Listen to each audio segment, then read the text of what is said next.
February 1st, 2025. Daily Bread. Passage. 1 Kings chapter 19 verse 1 to 21. Key verse. Verse 18. Title: Elijah's Next Steps. Ahab told Jezebel all that Elijah had done, and how he had killed all the prophets with the sword. Then Jezebel sent a messenger to Elijah, saying, "So may the gods do to me and more also, if I do not make your life as the life of one of them by this time tomorrow." Then he was afraid, and he arose and ran for his life and came to Beersheba, which belongs to Judah, and left his servant there. But he himself went a day's journey into the wilderness and came and sat down under a broom tree. And he asked that he might die, saying, "It is enough, now, O Lord, take away my life, for I am no better than my fathers." And he lay down and slept under a broom tree. And behold, an angel touched him and said to him, "Arise and eat." And he looked, and behold, there was at his head a cake baked on hot stones and a jar of water. And he ate and drank and lay down again.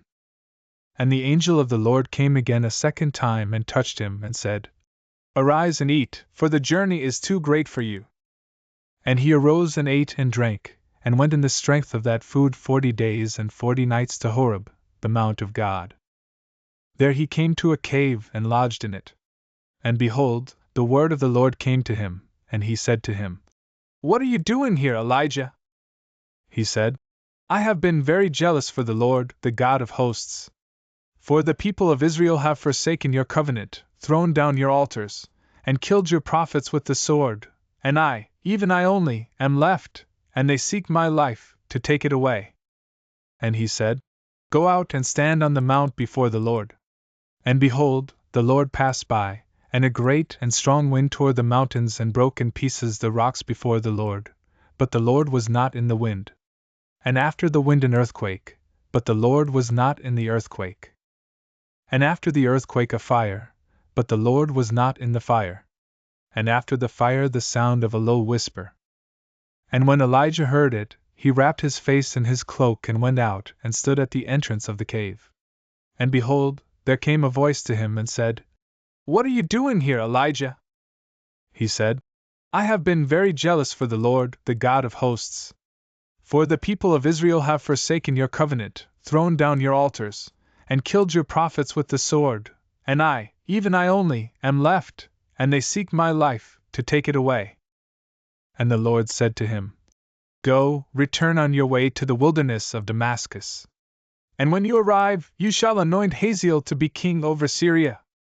And Jehu the son of Nimshi you shall anoint to be king over Israel. And Elisha the son of Shaphat of Abel-Meholah you shall anoint to be prophet in your place.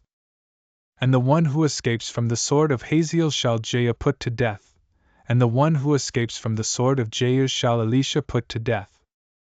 Yet I will leave 7,000 in Israel, all the knees that have not bowed to Baal, and every mouth that has not kissed him." So he departed from there and found Elisha the son of Shaphat, who was plowing with 12 yoke of oxen in front of him, and he was with the 12th. Elijah passed by him, and cast his cloak upon him. And he left the oxen and ran after Elijah and said, "Let me kiss my father and my mother, and then I will follow you." And he said to him, "Go back again, for what have I done to you?" And he returned from following him and took the yoke of oxen and sacrificed them and boiled their flesh with the yokes of the oxen and gave it to the people, and they ate. Then he arose and went after Elijah and assisted him. Daily Bread Message. For a moment, it seemed that Elijah had won a great spiritual victory at Mt. Carmel.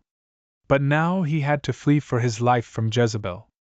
Elijah was tempted to despair, asking the Lord to take his life. He blames himself for his apparent lack of success, saying he is no better than his ancestors. But that was not for Elijah to judge. Elijah had been faithful to the calling God gave him, and that was enough. Now Elijah received personal care from the Lord, a meal and some rest, and a lesson that the Lord's power is not always shown in big, noisy events. The Lord assured Elijah that his remnant existed in Israel.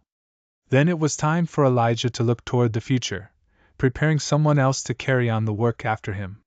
When we feel despair because our work in the Lord seems fruitless, we may just need some physical replenishment. We should also remember that in this world, we never see all the results of our labor in the Lord. When we know that we are very zealous for the Lord, we can be sure He will use our lives in the best way, and we don't need to compare ourselves to others. Prayer. Father, thank you for your personal care for your servants.